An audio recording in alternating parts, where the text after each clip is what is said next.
Welcome back. Now, in the age of digital dominance, scams are as common as Wi-Fi signals. The latest victim, popular influencer Ankush Bahuguna, who fell prey to the increasingly common digital arrest scam. On Sunday, he opened up about his 40-hour hostage ordeal with scammers, during which he didn't just lose his money, but also his peace of mind. Listen in.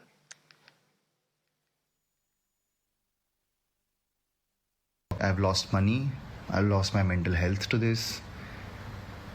And I can't believe that this happened to me. I'm talking about 40 hours of being isolated, of being on a digital arrest. This is very rampant. Itna ho raha hai as we speak. A lot of times when these scams happen, you figure it out in the first few seconds and you're like, but if you're someone like me who falls for it, this is how bad it can get. ये situation ऐसी बना देते हैं ना कि मतलब the way they talk to you, the way they're interrogating you, and the way they're telling you things like कि तुमने कराओ ना कराओ, तुम्हारी आइडेंटिटी यूज हो चुकी है और सारे प्रूफ्स तुम्हारे अगेंस्ट है, तुम्हारी फैमिली अंडर थ्रेट है, तुम अंडर थ्रेट हो. And I new in the first 5 seconds to just cut that call and block these numbers. अगर तुम्हें at some point लगता भी है कि स्कैम है, तो तुम सोचते हो कि भाई इतनी देर थोड़ी चलेगा स्कैम, मतलब इतने 40 घंटे तक थोड़ी तुम्हें कोई स्कैम करेगा, इतना वेला कौन होता है. I am safe now, I have taken a day to process it, and अब तो मतलब मैं और मेरे दोस्त इस बात का मजाक भी उड़ा रहे हैं.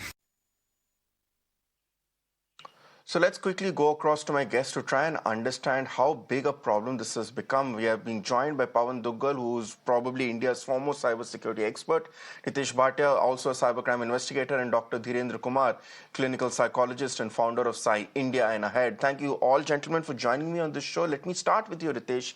Ritesh, we have had this conversation several times on this show about digital arrest and how it's impacting everyone. But what is chilling in this case is how every time we come across these high-profile cases is that how the modus operandi continues to evolve. In this case, to me, what was the most horrifying aspect of the fact was where someone like Ankush was told that you do not move for the next 40 hours. You have to be constantly in frame, so you can't answer any messages, you cannot call anyone, you cannot answer any doorbell calls at your home. You have to constantly be at home. So it's not just the money which is lost, you're genuinely put under the under the sensation of being locked and under arrest at your own house. These are spine-chilling details and indicates how they're always a step ahead of us, these scamsters. Well, Ritangshu, this is not new. In fact, this started 1 year back, and it was like that only. And that's the reason, it is called as a digital arrest. I mean, it's not a legal term as such. And now everyone is like, the journalists are referring as like digital detention because they are detaining you over there at the scene. I mean, I have a victim who's lost 6.5 crores, and for 3 days, she was not allowed to go anywhere. Even if she had to go to the washroom, she had to take the phone with her. It is that bad. So the thing is, yes, it is serious. There is no change much in the, there's not much change in the modus operandi. The modus operandi still remains the same. You still have to be like, you are still threatened about the arrest being made to your family members. And these guys claim that we know everything about it. And whatever Ankush has said is quite, right. Because what happens is these guys have so much of information of yours that you're going to somewhere or the other realize that yeah, this can happen. But the only shocking thing is that in spite of so much of awareness, it's very alarming that the young educated lot are also falling prey to it. And this is not the first time that this has happened. I think over 100 such kind of scams have happened with digital detention, and all of them have been in their like 30s and 40s, and highly educated people. So let me bring in Dr. Dendra Kumar at this point. Dr. Dendra Kumar is someone who's a psychologist, someone who understands here. Can you answer the number one question that everyone has in this mind, something which Dish also pointed out, that someone like Ankush Bahuguna, he's not someone who is a senior citizen, someone who lives in a tier 2 or tier 3 cities that can be blackmailed saying that you are under arrest and be bowed and forced into bullied into submission. He is extremely internet savvy, especially social media savvy. One would assume that he probably has enough intelligence and common sense to understand that a scam could be going on in normal circumstances. Yet in his own statement, he said that I was so scared that I stopped thinking about whether this was really going on. Despite the fact that I knew I had done nothing wrong, despite the fact that I knew that I was innocent, I was still almost hypnotized to a point of doing what these scamsters were saying. And that is a common statement all of us have heard through our experience whenever we are at the receiving end of these scams. Can you explain what really happens under such situations which allows even someone who's otherwise educated, aware, and intelligent to let go of all faculties of sense and intelligence and just give in to whatever the scamster is saying out of fear? Uh, Here, I would like to tell that he was quite educated and aware. But at the same time, the strategies that they employ are quite sophisticated in psychological terms. Like they'll start with providing you information about yourself. Like nowadays, so much information is available on social media, and they also shift the information. Plus, second thing, they start with the position of authority. Like they are enforcement directorate people, they have this much information, they will be well dressed. So they'll create a halo effect. And we as Indian, if you see, we are quite afraid of authorities, government authorities and agencies, the way they are Yes. depicted in media and the way we have got information about them. And since our early childhood, we are reared in a manner that we have fear of police and all those things. And in such a scenario, they cut your contact with the outside world. So you cannot discuss it with anybody else. The second thing, when the digital threat starts, then they hijack your thinking pattern. They are continuous questioning and all those things. And if you are deprived of sleep, then automatically your judgment gets impaired. And in such a scenario, you start complying. Second thing, they start with very minor things. When they say that you have been found, like this information has been found, then they will be gradually linking it to serious fraud. Plus, initially, they will ask you to do simple things like you have to just do check your email if there is anything like that or not, if this is there or not. And slowly they increase the demand. So it is a very sophisticated, systematic process, and the questioning system is very much like when the defense people capture any foreign soldier or anything like that, the way they interrogate. The same way goes here. Plus, at the same time, out of those scammers, one person would be who would be very charming and he would have sympathy with you.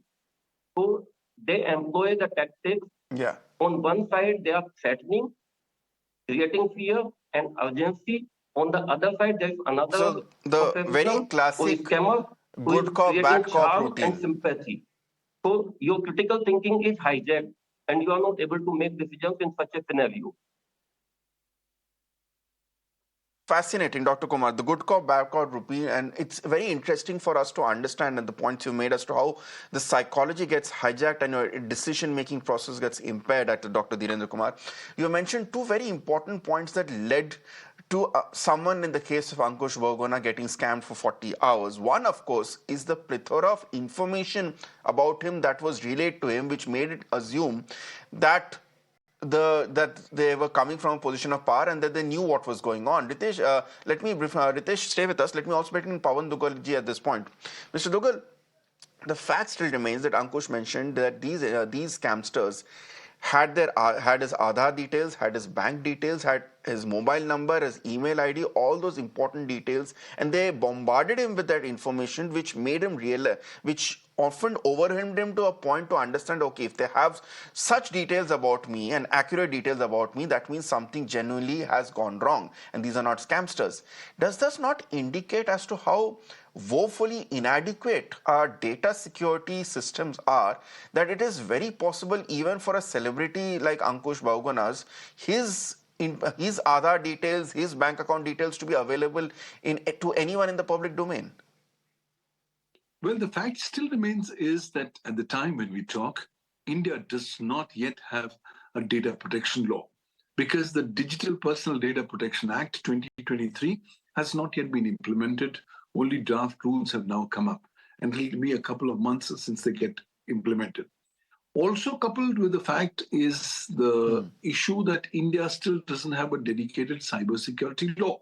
So, these combination of factors clearly point out to a scenario where there's a policy vacuum.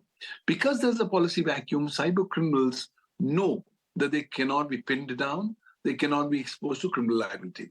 It's correct that the Bharatiya Nyaya Sanhita 2023 has got a much more expanded coverage of cyber crimes. But when you read the Bharatiya Nyaya Sanhita 2023 along with the IT Act 2000, you still find that there are a large number of gaps available in terms of newly emerging cyber crimes being not covered.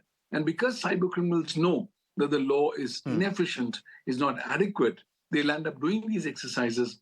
In today's scenario, trying to get somebody's Aadhaar number or other details is a child's play. You just have to spend some money, and lo and behold, you get everything like that happening. So, therefore, I think we need to holistically come up with new approaches so as to strengthen the ecosystem.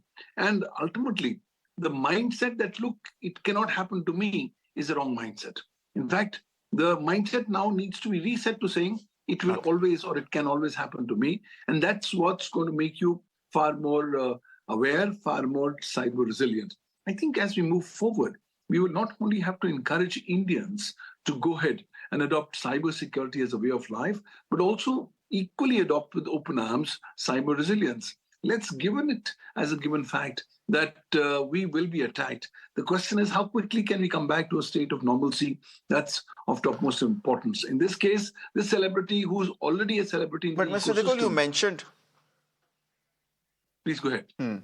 You mentioned, Mr. Duggal, that the entire mindset has to change and there has to be a complete ecosystem of data privacy and security that needs to bring in. So on one hand, like for instance, in Europe, you have something like the GDPR, which takes it very seriously. Here you mentioned the laws need to change, but also about the ecosystem in general. In a place where even if I have to buy a pair of shoes, I have to give my mobile number in the to the shopkeeper. If I make any application for anything, I have to give a photocopy of my Aadhaar card. It's ingrained in a mindset that we have to give this as evidence of our identity at this point. How do we change this mindset that I'm not liable to give you my identification papers and it doesn't matter to me whether that boomerangs on me? Well, the time has come for us Indians to start recognizing and learning how to say a crystal clear no. The fact still remains is that when we are being asked a lot of this information, it's being given to us, given by us almost as a default. The time has come where we must start having element of suspicion, distrust, and mistrust in our minds. Let's not give information and let's wait for the consequences. That's a much better approach. Yesterday night, I was at a sweets shop, and for ordering certain sweets, they were asking my mobile number. I rejected, and consequently, they proceeded with the transaction. I think the answer to is clearly saying no. Let's learn only to share information on a need-to-know basis so that our information doesn't get flooded across in the ecosystem and then gets monetized and targeted to be used against us. Indeed. Ritesh, the other important, fascinating point which Dr. Dhirendra was making in his statement was that as Indians here, our psychology is to always be afraid of authority at this point. To ask any Indian, going to a police station or going to a court is something which an experience which they hope they never ever have to go through. And that flies in the face. We have had senior cops like Vikram Singh and PK Jain on these discussions before, and they say, why don't you come to the police and say every time you have been scammed and every time you have been harassed? But the fact still remains to all of us, the instant we get a call from someone who says that I am a police officer, and especially if you see that person in police officials with the police logo behind him, the first response all of us will be is to literally soil our pants. Yes, Sitangshu, and that's the reason we have to understand one thing, that when it comes to the cyberspace, you just can't trust whatever you read, whatever you see, and whatever you hear. Everything, as Mr. Duggal rightly pointed it out, and I have been saying this since long, that use the POV method. Pause whenever you get anything related to in the cyberspace. Don't panic over there. Look at everything from zero trust. And lastly, verify that information. And you need to verify with offline resources. So in this particular case, even like, you're getting this digital arrest kind of thing, or, you're getting these calls on a daily basis. Even if you have an iota of doubt, just call up your local police station or call up 100, and they themselves will then tell you, listen, this is all is fake. And as far as the ecosystem that you were referring to, See, I think right now a lot of awareness is being done by the, by the government and by everyone related to this particular scam. But this, I know it all attitude and no, I'm educated. I'm not going to fall in a trap like this. This mindset literally has to change because this is something like, it can happen No, with anyone and everyone. And we need to adopt the principle of no, data Ritesh, I minimization. agree As with you, Mr. and I Duggal think also said, no, learn to say Ritesh, no. very humbly, I don't think that is the core problem at this point. The core problem is, I'll just reiterate my question again. The Yeah. point is, you mentioned that every time you get this information, the SOP should be take a pause, step back, and say, okay, let me verify with my Right. local Thana. But we have seen in Yeah. all these cases, even Ankush mentioned himself, they are immediately told, no, do not know it, they don't know it. If you do not respond right now, in the next 30 minutes, you will be under arrest, your family will be under arrest. The fear of the person in uniform, and that indicates the fact that at some level the policing system in our country has failed to reassure citizens. It's become an instrument of fear that is being misused to manipulate them. Well, I completely agree to that point of yours. And this fear can be only and only removed by the police and by the government because we all fear anybody in Exactly. uniform. We literally fear. So this particular fear, and the police always keep saying that we are your friends, we are your friends.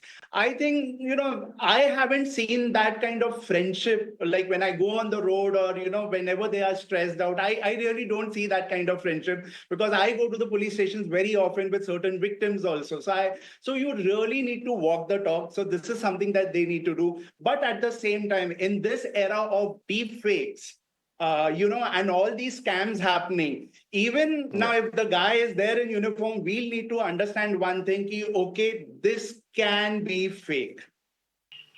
So the offline and online two are Absolutely. they Doctor, are very different things. And yes, maybe the police also needs to come out and say that, listen, we don't do something like this. I think it has to be a holistic change in the policing system. That's a debate for a different time. When I had once gone after being at the receiving end of an OLX fraud, the first response from the police was almost them laughing in my face as to, aren't you educated? How could you fall victim? So I have my full Exactly. support for people like Ankush and the question as to how can an educated person fall victim. So Dr. Dhirendra Kumar, I'll come to you for the last word. You mentioned in great detail what happens to us when we are confronted in a situation like this and why we end up doing these mistakes, even though in reality we are often aware and we are aware that this is a scam is happening. So how can we be what are the steps we can take in order to deal with that sudden rush of adrenaline, the fear and flight and fight, whatever we call it, the pressure that is put on by these scamsters at that moment, to ensure that we are still able to retain control of our common sense, control of our mental faculties?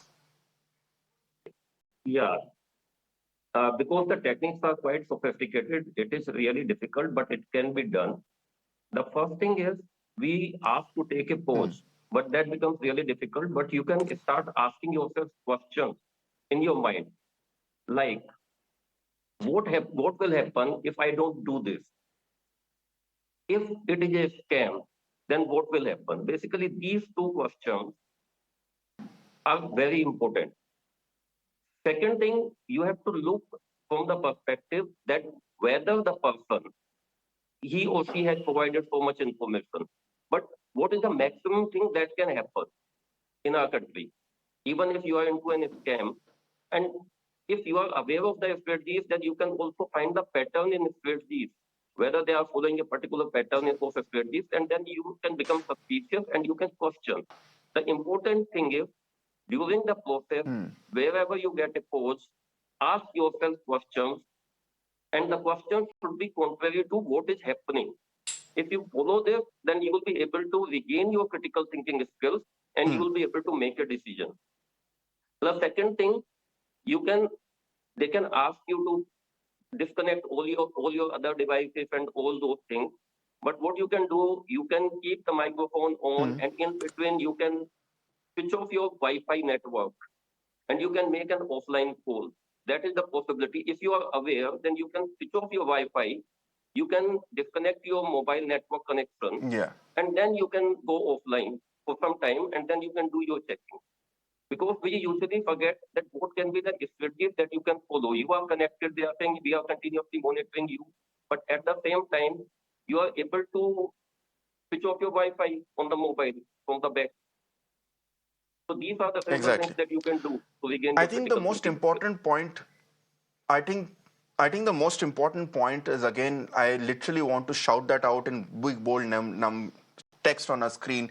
There is nothing known as a digital arrest. There is nothing known as a cyber arrest. Arrests in a country only happen in physical custody. So nobody can arrest you on a screen and keep you hostage. That is the thing which I think needs to be ingrained in all of our minds.